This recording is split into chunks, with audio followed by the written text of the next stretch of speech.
지난 시간에 아주 중요한 이야기를 했어요.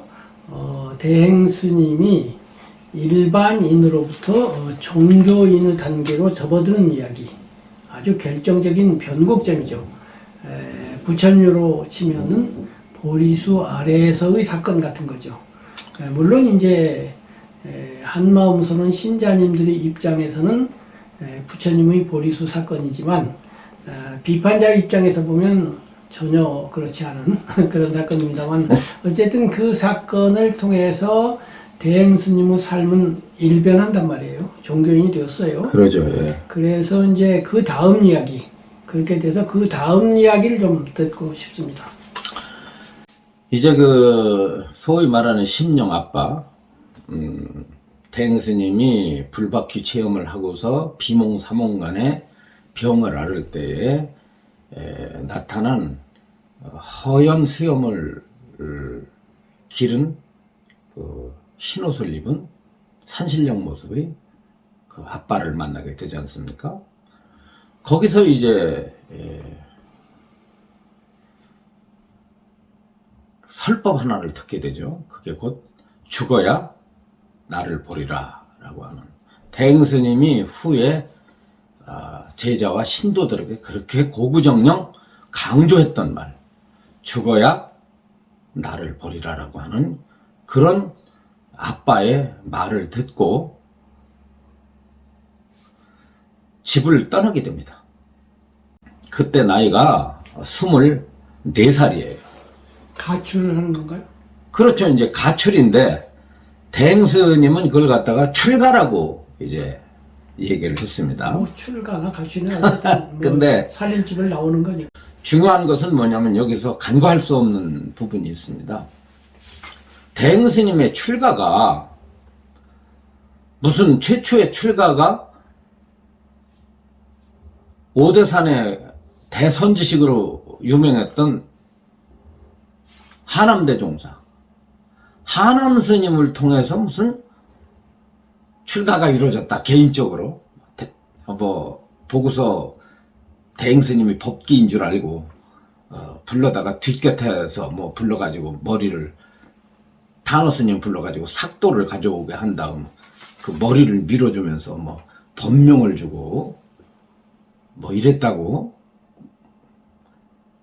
한마음선언 측에서는 대행 스님과 하남 선사를 연결시켜서 대행 스님의 법을 갖다 정당화시키려고 하는, 대행 스님의 어떤 그 구도적 과정을 아주 합리화시키려고 하는 시도가 있고, 많은 사람들이, 신도들이 그렇게 믿고 있어요. 대행 스님이 마치 하남 큰 스님의 법을 이어받은 것처럼. 그 왜곡도 이만저만이 아닙니다. 대행 스님은요, 엄밀하게 말해서 하남 큰 스님의 뒷꼭지도 못 봤어요. 뻔하지 않습니까? 한번 이렇게 좀 비춰보면은요, 13세 때에 무역회사에 급사로 취직을 합니다. 그리고 거기서 천주교 신자가 돼요. 13세 때에. 그리고 기계를 조립하는 공장에 취직을 해요. 기계 조립 공장을 대행 스님이 여공으로 취직했을 때 그 여공들에게 아마 그 회사 차원에서 약을 개설한 모양이에요. 거기서 이제 한글을 거기에서 이제 깨치게 되는 그런 계기가 됩니다. 그 다음에 해방이 됐을 때 19세 때 첫 번째 결혼을 해요. 19세 때 결혼을 한 다음에 피난을 간 겁니다. 거기에서 군복수선하는 일을 하게 되죠. 그 다음에는 식당에 취직을 하게 되죠. 식당을 운영하게 되죠.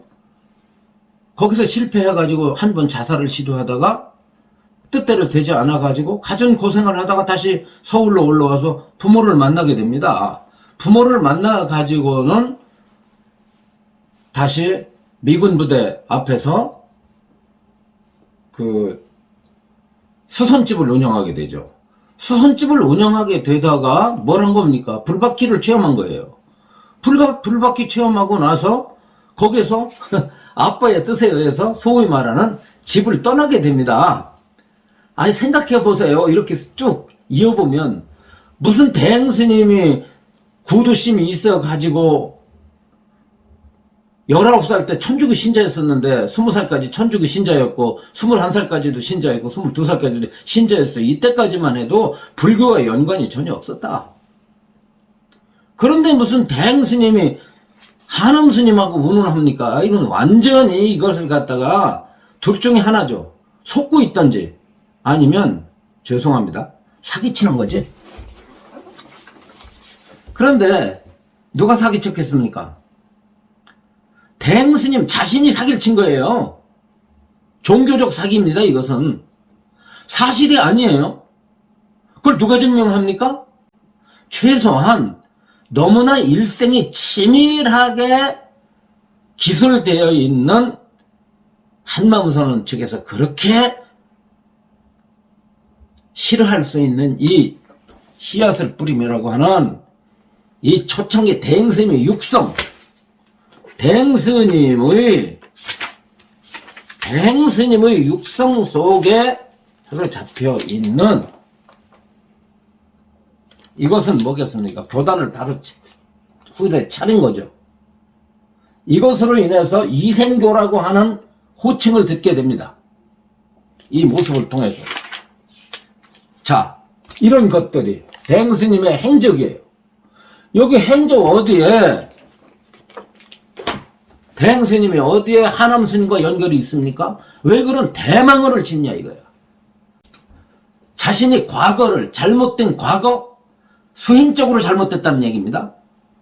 대행스님이요 인간적인 측면에서 한 사람으로서의 일생에 대해서는 전혀 오류가 없다고 칩시다. 오류가 없어요.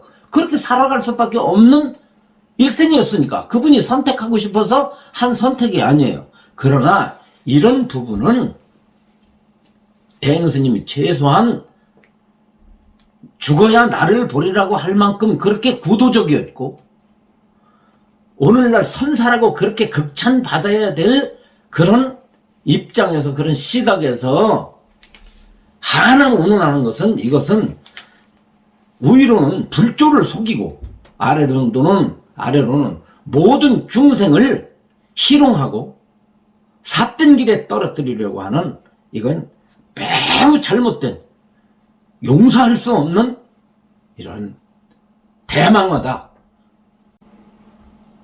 여기에서 이제 제가 한 말씀 안 드릴 수가 없는 게 저도 이제 씨앗을 뿌리며가 첫 번째 전기인데 제가 두 번째 전기를 썼잖아요. 도라고 하는. 다만 이제 제가 쓴 것은 소설이기 때문에 딱히 또 전기라고 할 수도 없는 전기이면서 소설이면서 전기 하니까 소설이니까 소설이라는 것은 약간 뭐 가공도 되고 변형도 되는 것이 가능하죠. 그런데 이제 씨앗을 뿌리면 아예 이생 전기 이렇게 딱 되어 있고 앞에다가 이생님이 그러니까 대행스님이 여기는 내가 해인을 찍었다 보증을 했단 말이에요.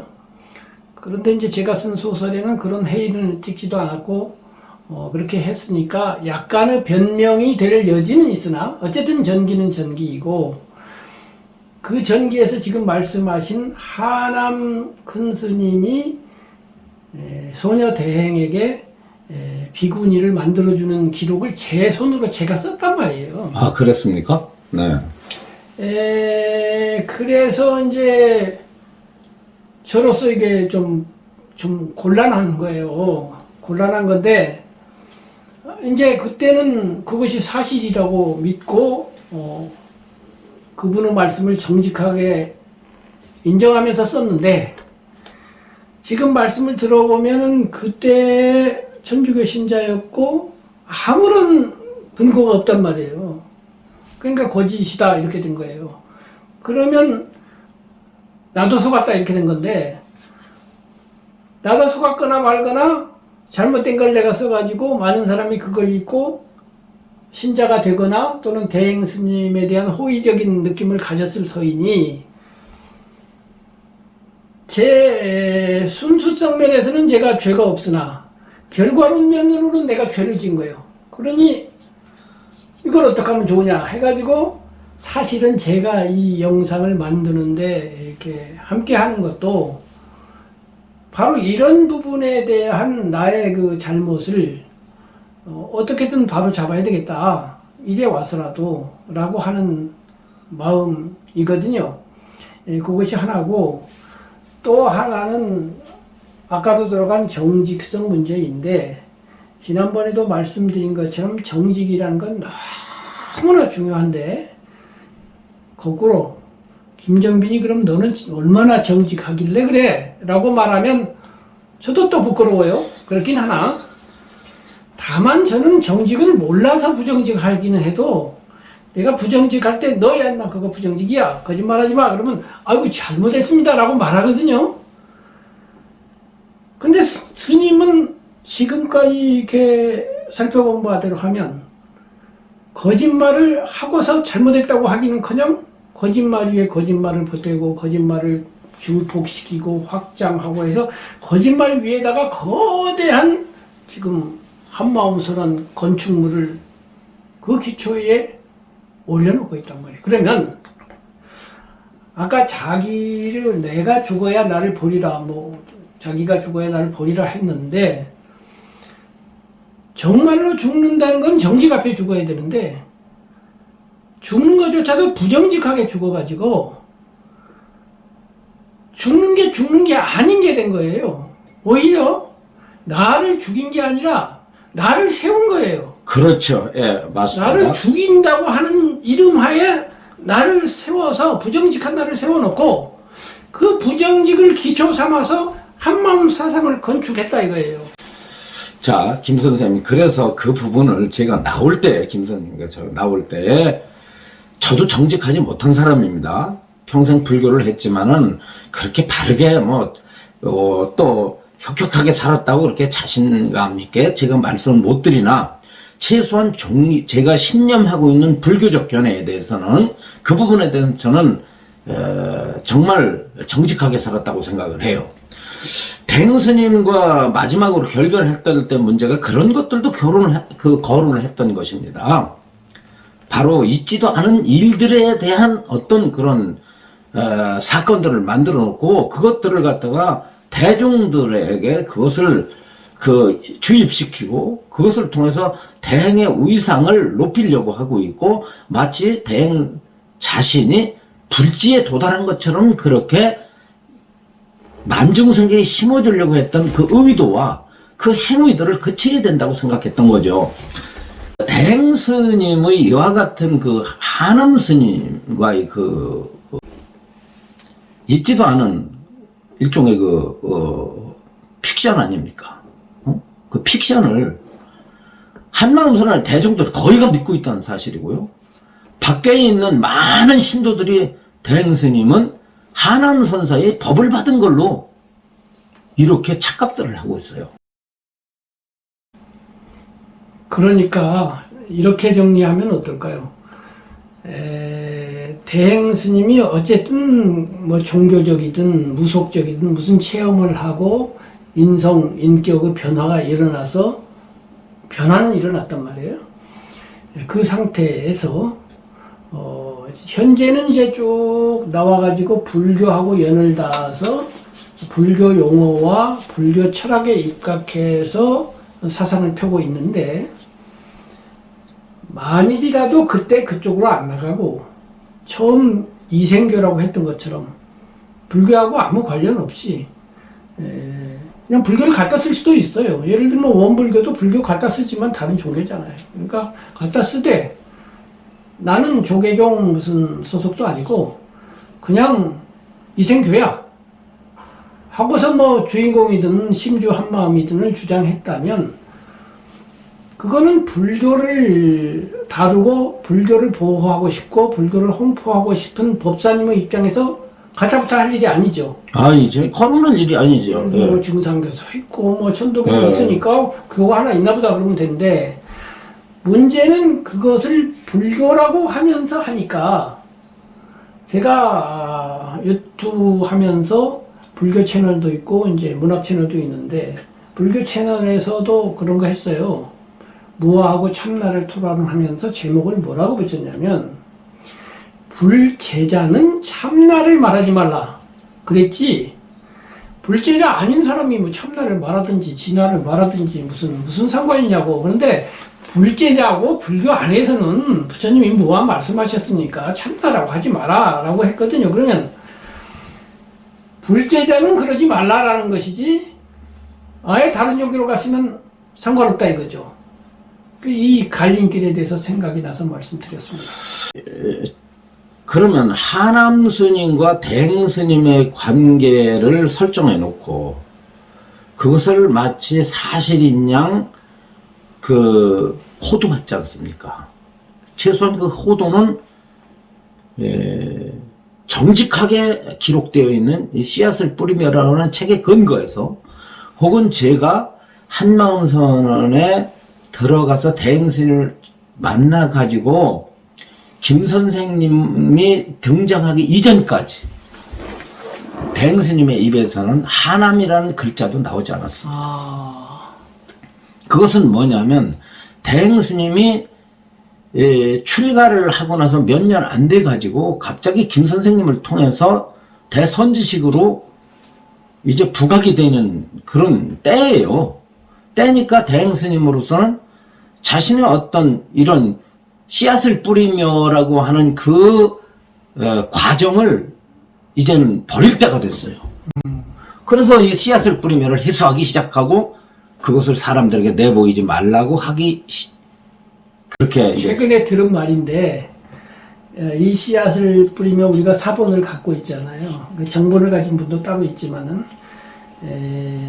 그 사본은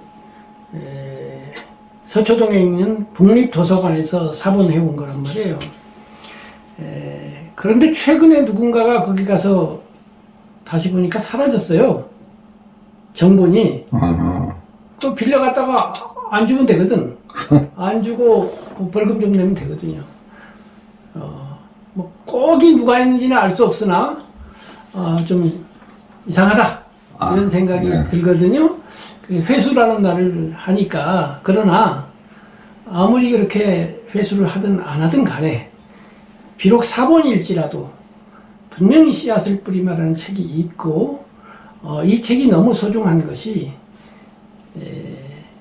우리가 정직에 기반해서 한마음 선언 또는 대행 스님 또는 대행 사상 그분의 일생을 접근할 수 있는 결정적인 자료이기 때문에 비판자의 입장에서 중요하다기보다 정직성의 입장에서 매우 중요하다 이렇게 생각이 드네요. 뭐 당연하시겠습니다. 그래 이제 후대에 이제 겪은 얘기지만은 하남 스님과 대행 스님의 있지도 않은 그런 일들이 사실인 양 호도된 것이 그 내용 그대로 한마음 요전의 첫 판, 한마음 요전의 첫 판에는 그것이 실려 있었어요. 예. 대행 스님이 그걸 요구했으니까. 왜냐하면 한마음 요전을 만들 때에 대행 스님한테 다 허락해서 맡거든. 다 읽어드리거든. 당연하지. 네, 다 읽어드렸을 때 대행 스님이 요렇게 해라 저렇게 해라 하고서 치시를 했단 말이죠. 그러다 보니까 이게 뭐가 되냐면 정작 오대선, 월정사 이쪽에서 볼 때에 가당치가 않거든요.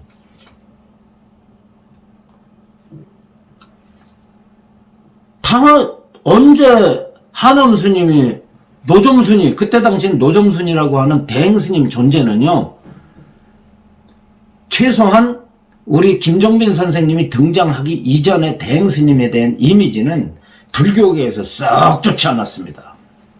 더구나 비구니 사이에서는 대행 스님을 아주 접근하려고 하지 않았어요. 가령 청담 스님의 어떤 따님이었던 그런 비구니 스님 한 분이 계시죠. 그 스님이 묘음 스님인가? 그렇죠. 강사 스님이시죠. 예. 그리고 또 한 분이 계십니다. 또 한 분이 계시고 제가 이제 보니까 제가 23살에 그 법무부 그 교화위원이 됐더라고요. 무촉장이 저기 보면 있어요. 제 나이 23살에 영등포 교도소에서 종교지도위원이 돼가지고 3,000명을 놓고서 제가 설법을 했었습니다. 그때에 같이 영등포 교도소 종교지도위원으로 함께 했던 분이 비구니 회장을 지내셨던 명우 스님이에요. 화곡동에 이제 지금 사찰을 가지고 계시는데 지금 이제 연로하셨죠. 입적하셨다는 소리를 내가 못 들었어요. 근데 명우 스님이라든가 혹은 그분들의 명우 스님이 직접 하지는 않았지만 대행 스님 말씀을 하시면은 상당히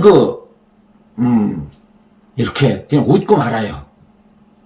어떤 비구니 스님은 뭐라 그러냐면 무당 아니냐. 이래서 불교 집안에서는 아무튼 대행 스님에 대한 정통성이 거의 없었어요. 없었는데 이런 입장에서 볼 때는 오대산에서 볼 때는 말도 안 되는 얘기거든요.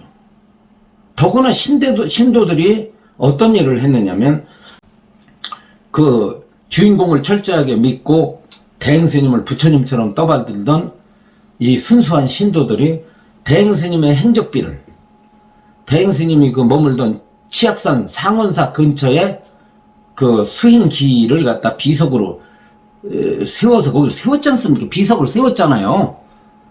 비를 세웠잖아요. 대행 스님의 수행비를 세웠습니다. 그 일이 있을 때 그때는 제가 굉장히 중요한 역할이었잖아요. 근데 저도 그렇고 법사님도 전혀 모르는 그렇죠. 저희들은 모르게 했고 나중에 알고 보니까 무거운 걸 산꼭대기에 가지고 그렇죠. 막 밧줄로 묶어가지고 헬기로 예. 헬기로 이렇게 들어갔다.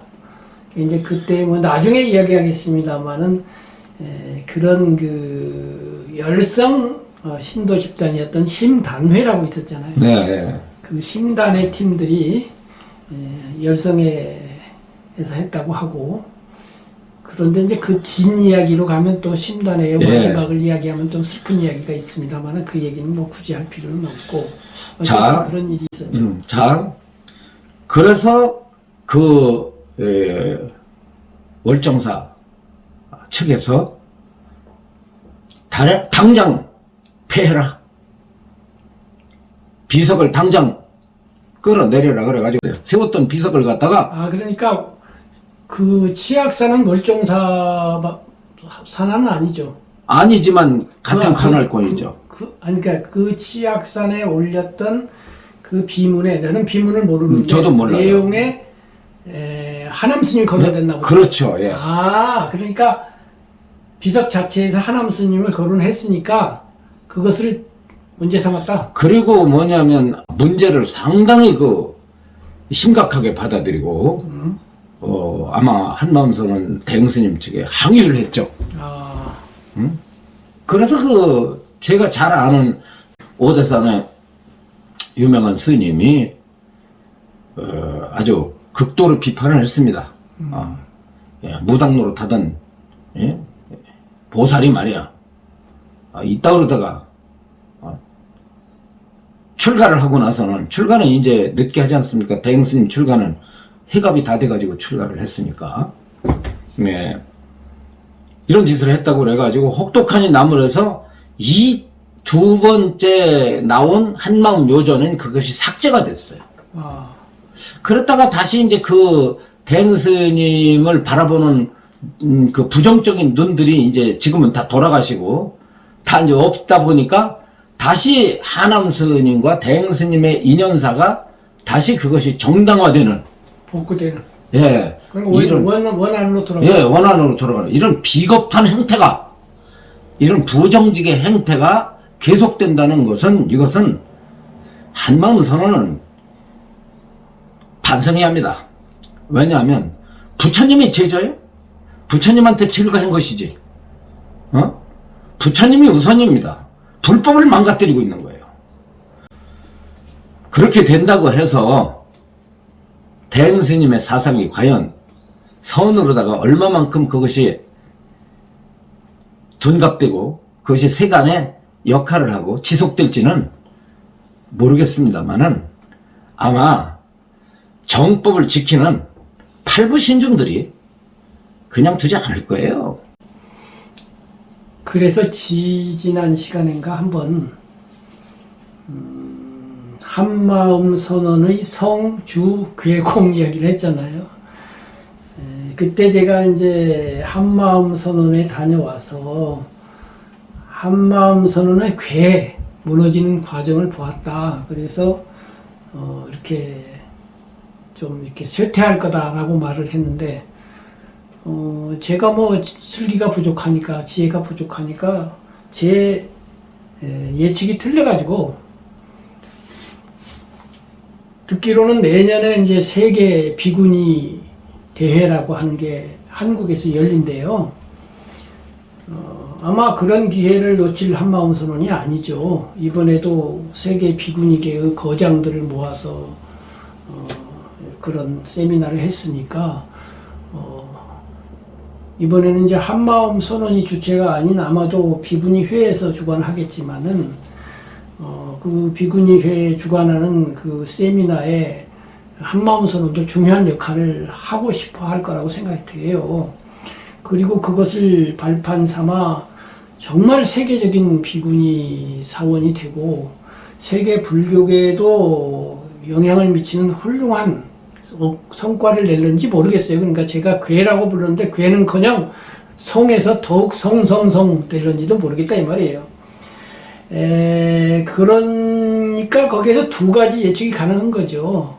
한마음선언은 이대로 무너질 것이냐 아니면 더욱더 시성해질 것이냐라고 하는 것인데 두 가지 생각이 나요. 첫 번째는 외연적으로 아무리 크고 거창하게 된다 하더라도 그 기초가 부정직이고 그 기초에 확실한 불교 사상이 핵으로 바탕으로 자리 잡고 있지 않는 한 겉모양만 그럴 뿐이지 실제로는 붕괴할 것이고 지금이 아니더라도 결국은 붕괴하거나 혹은 붕괴에 준하는 아름답지 못한 광경을 연출할 것이다. 그 아름답지 못한 광경을 연출할 때